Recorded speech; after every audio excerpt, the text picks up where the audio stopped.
اس سانس پہ لعنت کرتا ہوں جس سانس میں علی نہ ہو، میں اس زندگی کو دوزخ سمجھتا ہوں جس میں علی نہ ہو۔ مجھے بادشاہ حسین کی عزت کی قسم ہے، خدا ہر منکر معاف کر سکتا ہے، خدا حجت کا منکر معاف نہیں کرتا۔ پہلے منکر سے لے کے غدیر میں آخری منکر تک اور آج کے منکر ولایت علی تک، جتنے منکروں کا انجام کہو گے میں قرآن سے دکھانے کے لیے تیار ہوں۔ سب سے پہلا ابلیس تھا جس نے حجت کا انکار کیا تھا۔ اس کے پاس 5 دن کی نمازیں نہیں، اس کے پاس 10 سال کی نمازیں نہیں، اس کے پاس 50 سال کی نمازیں نہیں۔ حیات القلوب علامہ مدرسی علیہ رحمہ 6.5 لاکھ سال کی عبادت، 50 ہزار سال کے سجدے، عبادتوں کی گٹھڑیاں، نمازوں کے ٹوکرے، اور اس نے حجت کا انکار کر دیا۔ خدا نے کہا تیرے پاس نمازیں کتنی ہیں؟ اس نے کہا 6.5 لاکھ سال کی۔ خدا نے کہا ساری کی ساری لعنت میں بدل گئی ہے، ساری کی ساری لعنت میں بدل گئی ہے۔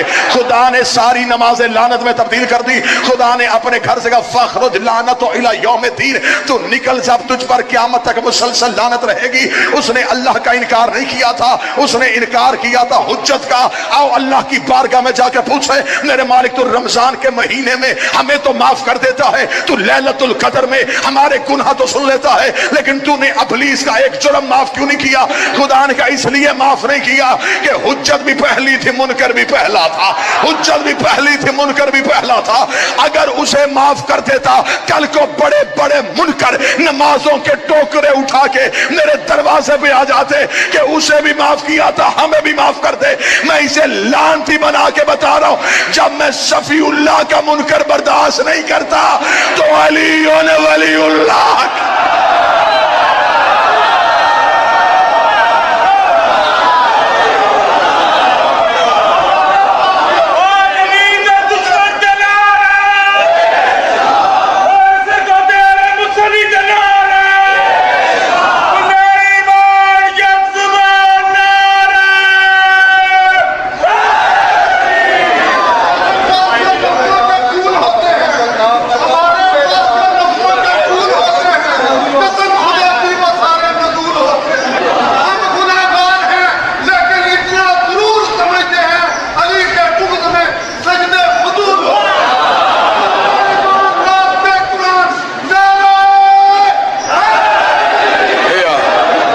در کے گداؤں پہ یہ خاص کرم ہے، ہم لوگ گنہگار ہیں، غدار نہیں ہیں۔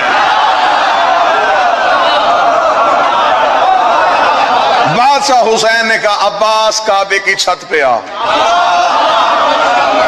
کعبے کی چھت پہ آ کے عباس خطبہ دے۔ سخی عباس سے پہلے بھی 2 ہستیاں کعبے کی چھت پہ آئی تھیں، یہ خود حضرت بلال آئے تھے، اور آج تک مولوی نے جھوٹ بولا ہے بلال توتلا تھا، بلال کے لہجے میں لکنت تھی، اس لیے صحابی اعتراض کرتے تھے۔ عقل تسلیم کرتی ہے جس کی دہلیز کی خاک چاٹنے سے گونگے کو شفا مل جائے۔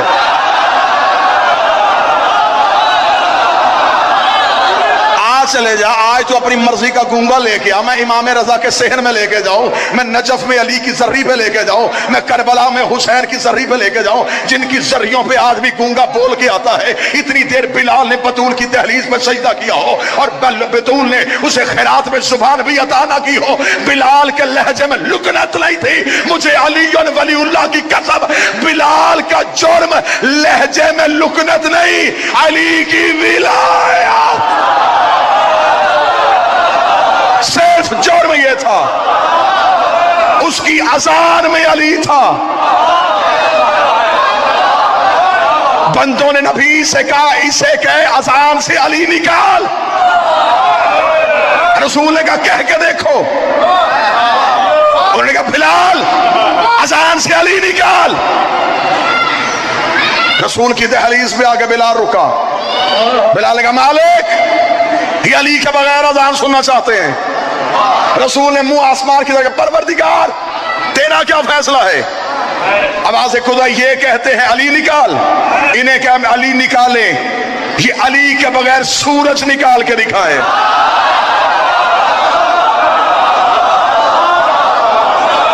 سورج تو طلوع ہی علی کی وجہ سے ہوتا ہے۔ بلال کے لہجے میں لکنت بلال کا جرم نہیں، بلال کی اذان میں علی ولی اللہ تھا۔ بلال ولایت علی چھوڑنے کے لیے تیار نہیں تھا، بلال نے سینے پہ پتھر رکھوائے علی کی وجہ سے. اس نے کہا میں علی نہیں چھوڑوں گا, مجھے علی نے تو بتایا ہے کہ محمد رسول ہے, مجھے محمد نے تو بتایا ہے کہ اللہ وحدہ لا شریک ہے. اور پھر یہ تو سنی کتابوں میں لکھا ہے کہ جب حضرت بلال کو فتح مکہ کے وقت رسول نے خانہ کعبہ کی چھت پہ بھیجا تھا کہ جا بلال جا کے کعبے کی چھت پہ اذان دے. بلال کعبے کی چھت پہ آیا اور کعبہ علی کا گھر ہے, علی کے گھر کی چھت پہ ہی علی کا مؤذن سکتا تھا. بلال کعبے کی چھت پہ آیا, بلال نے کعبے کی چھت پہ آ کے دائیں بائیں اوپر نیچے ڈھونڈنا شروع کیا. رسول کی آواز ہے بلال کسے ڈھونڈ رہا ہے؟ بلال دیکھ رہا یا رسول اللہ زمین پہ اذان دیتا تھا, چہرہ کعبے کی طرف کرتا تھا, بھیج تو نے کعبے کی چھت پہ دیا ہے, اب مجھے بتا مجھے چہرہ کدھر کرنا ہے, مجھے رخ کدھر کرنا ہے؟ میں دو علموں کے درمیان کھڑا ہوں, میں گردن کٹوا کے مندرہ والا چوک میں پھینک کے چلا جاؤں اگر جملے کتابوں میں نہ لکھے ہوں. رسول کی آواز ہے بلال پریشان کیوں ہوتا ہے؟ مجمع میں ڈھونڈ علی کہاں ہے, مجمع میں تلاش کر علی کہاں ہے, جدھر علی ہے ادھر اپنا چہرہ کر لے. صحابہ نے آ کے کہا یا رسول اللہ چہرہ علی کی طرف کیوں کروایا؟ رسول کی آواز ہے یا علی انت مثل الکعبہ, اے علی تو میری امت میں کعبے کی مثال ہے. کتنا بدبخت ہے وہ نمازی جس کی نماز ہے کعبہ ہے.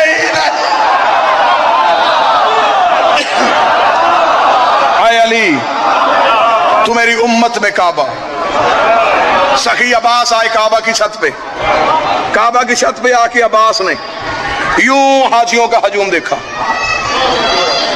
حسین دور مسند میں بیٹھے تھے, حاجی طواف میں تھے, عباس کعبہ کی چھت پہ تھے. اگر یہ ماتمی یہ جوان مجھے اجازت دے تو میں منظر تبدیل کرتا ہوں. حاجی کعبے کو دیکھ رہے تھے, کعبہ غازی کو دیکھ رہا تھا, غازی حسین کو دیکھ رہا ہے. جس کی جدھر عبادت ہو رہی تھی وہ ادھر عبادت کر رہا تھا. حضرت عباس نے یوں حاجیوں کا ہجوم دیکھا. عباس کا خطبہ آج بھی تاریخ میں حضرت عباس کی آواز ہے الحمدللہ الذی شرف ھذا بیتہ بقدوم ابی. تعریف اس اللہ کی, کیا کہنے, تعریف اس اللہ کی جس نے اس گھر کو اس کے بابے کے قدموں کی وجہ سے عزت.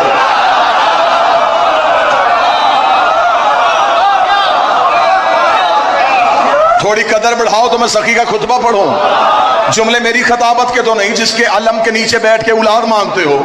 وہ عباس بول رہے ہیں تعریف اس اللہ کی جس نے اس کے بابے کے قدموں کی وجہ سے اس گھر کو عزت دی. من کان بعیت العام سے اصبح قبلۃ, یہ صرف گھر تھا اسے قبلہ ہم نے کیا ہے, یہ صرف گھر تھا اسے قبلہ ہم نے کیا ہے. جملے حضرت عباس کے نہ ہو پوری زندگی یہ نوکر منبر پہ آنا چھوڑ دے. حضرت عباس نے یوں ہزاروں حاجیوں کے ہجوم کو دیکھا. عباس نے مسکرا کہ ایھا الکافرۃ والفاجرہ, او کافر ہو او فاجر ہو, او کافر ہو اوے فاجر ہو, اوے کافر ہو اوے فاجر ہو. مجمع چپ ہو گیا. جملے میرے نہیں, سخی عباس ان سے کہہ رہا ہو کافر ہو او فاجر ہو. مولا کن سے کہہ رہا ہے؟ مولا یہ تو حاجی ہیں, مولا یہ تو نمازی ہیں, مولا یہ تو گھر سے غسل کر کے آئے ہیں. عباس کہا میں نے کعبے کی چھت میں کھڑے ہو کے انہیں کافر کہہ کے بتا دیا ہے. جن کے دین سے حسین نکل جائے وہ کعبے میں بھی کافر ہو کے کھڑا ہوتا ہے, وہ اللہ کے گھر میں بھی کافر ہو کے آتا ہے. جملہ کہنے کے بعد عباس کہا تم کیا سمجھتے ہو تم نے حسین کو حج سے روکا؟ اگر وہ چاہے کعبہ اوڑھ کے حسین کے قدموں میں آ جائے. اتنا کہنا تھا کعبے کی دیواریں ہلی, حسین نے مسند چھوڑی. حسین نے کعبے کی دیوار میں روک تجھے بچانے تو میں جا رہا ہوں. اتنا جملہ کہنا تھا کعبے کی آواز آئی حسین والا. عباس سے کہ خطبہ روک, اگر یہ بولتا رہا باپ نے ایک دیوار پھاڑی تھی یہ چاروں دیواریں پھاڑ.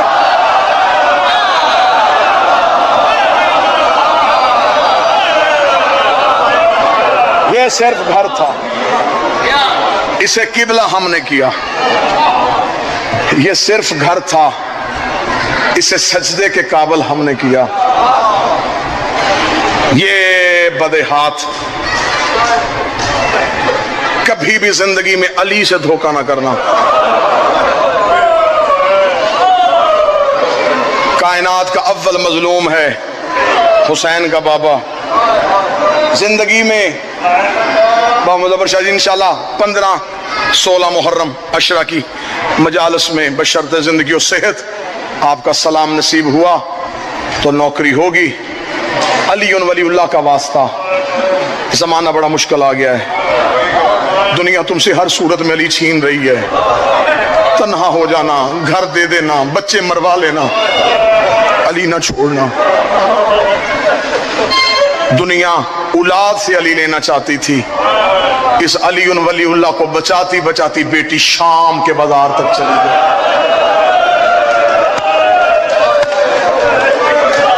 آج بندے ہم سے پوچھتے ہیں کہ علی ولی اللہ کہاں لکھا ہے؟ تیرے جگر میں طاقت ہے میں تجھے حوالے لکھواؤں؟ اگر تیرے جگر میں طاقت ہے تو پیدا شیعہ ماں کے گھر ہوا ہے تو میں تجھے حوالے لکھواتا ہوں. تو اپنے ذہن میں حوالے محفوظ کر لیا. میں تجھے بتاؤں علی ولی اللہ کہاں لکھا ہے؟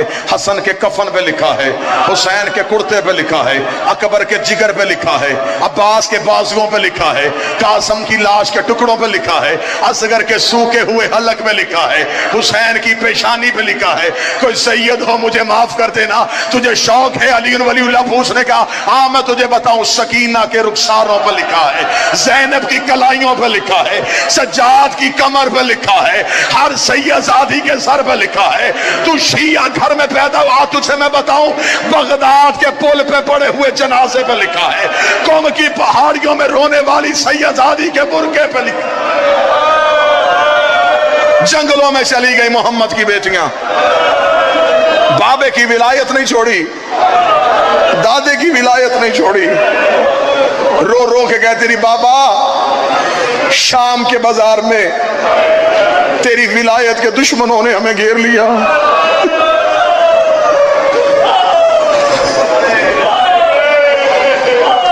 اچھا میں مصائب شروع کرنے سے پہلے ایک سوال کروں, اگر اس کا تم جواب دے لو تو اسی پہ مصائب ہے. صرف یہ ہاتھ مان کے میں واقعہ نہیں پڑھوں گا, میں غیر سید ہوں, میں روایت بھی نہیں پڑھوں گا, صرف میں سوال پڑھوں گا. گھوڑے سے مرد کا اترنا مشکل ہے یا اونٹ سے عورت کا گرنا مشکل ہے؟ بڑا امیر بندہ ہے جس نے ماتم نہیں کیا, پیدا شیعہ کے گھر میں ہوا, اس نے ماتم نہیں کیا. اب تو مجھ سے سننا چاہتا ہے تو میں سنا دوں. رکھ میرے سر پہ قرآن, غازی ایک بار گھوڑے کی زین سے گرا ہے, علی کی بیٹی ہر موڑ پہ اونٹ سے گری ہے, رو رو کے کہتی رہی ہے او سجاد, او ان سے کہ اونٹوں کو آہستہ چلائیں, او میرے ہاتھ گردن کے پیچھے.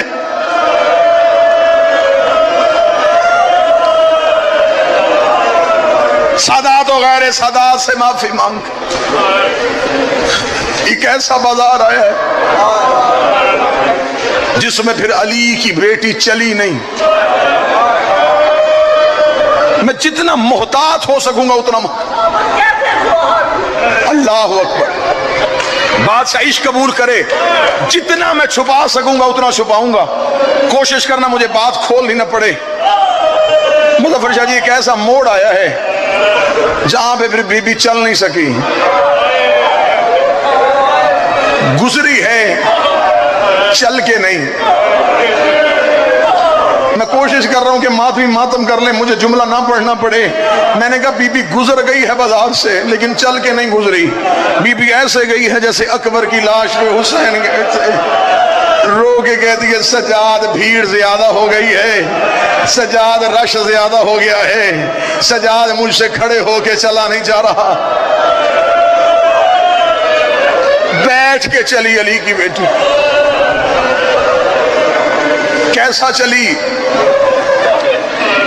کیسے گئی بازار, کیسے گئی دربار. میں زندگی میں جتنی دیر مجھے ممبر پہ ہو گئی میں نے کوشش کی ہے نہ بازار پڑھوں نہ دربار پڑھوں.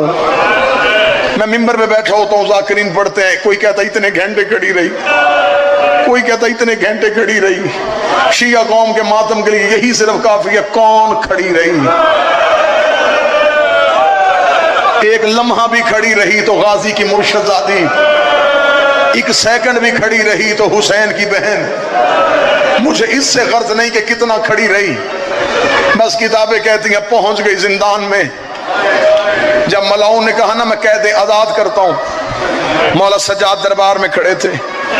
یہ بغیر دیکھا تھا حسین کا بیٹا, میں تیری قید آزاد کرنے لگا ہوں. سجاد نے ٹھنڈی آہ بھری, اس نے دیکھ کے کہا میں نے تجھے رہائی کی خبر سنائی, تجھے خوشی نہیں ہوئی؟ سجاد رو کے کہتے مجھے بتا میں جاؤں کہاں.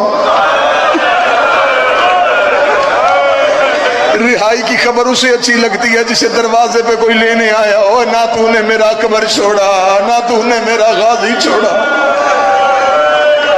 مجھے بتا میں کہاں جاؤں. یہ کمینہ دے کہتا ہے حسین کا بیٹا مدینے. سجاد رو کہتے کون سے مدینے؟ جہاں میرا بابا ہوتا تھا, جہاں میرا چچا عباس ہوتا تھا. تو نے میرا مدینہ میرے رہنے کے قابل چھوڑا نہیں. اس نے کہا جہاں بھی جانا ہے لیکن شام چھوڑ دے.